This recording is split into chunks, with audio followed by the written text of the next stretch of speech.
With his understated Glaswegian brogue and jocular delivery, Ken Bruce was a central part of the BBC's fabric from the day he joined Radio 4 Scotland as a staff announcer in 1977, to the moment he was unceremoniously ushered out of Broadcasting House for the final time on March 3, 2023.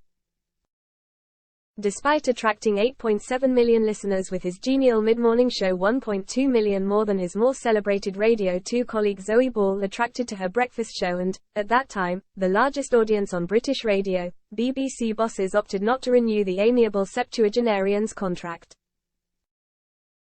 It left him with little alternative but to nurse his bruised ego and jump ship to rival commercial station, Greatest Hits Radio. His departure ended on a slightly sour note after he was asked to leave before the end of his contract, reportedly because bosses feared he was using his time on air as free advertising for his new rival show. But a year later, with nearly 2 million of his loyal listeners having followed him and his trademarked Pop Master contest to his new home, and the second series of the television version of his legendary music quiz due to return to More 4 on Monday, it's clear he couldn't be happier.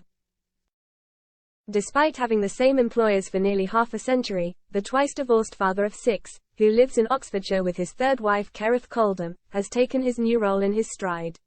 "I've been at Greatest Hits Radio just over a year and it's gone really, really, quickly, and it actually feels like I've been here for years and years and years.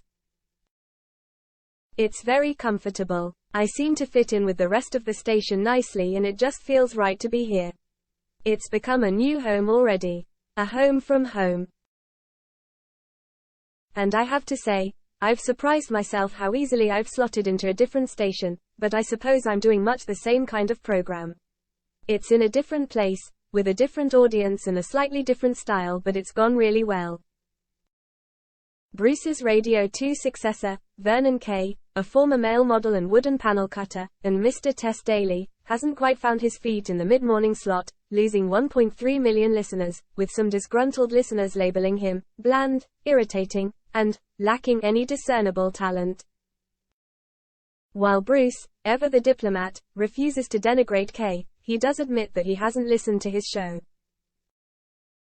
"I've not heard his program as we're on at the same time," he says.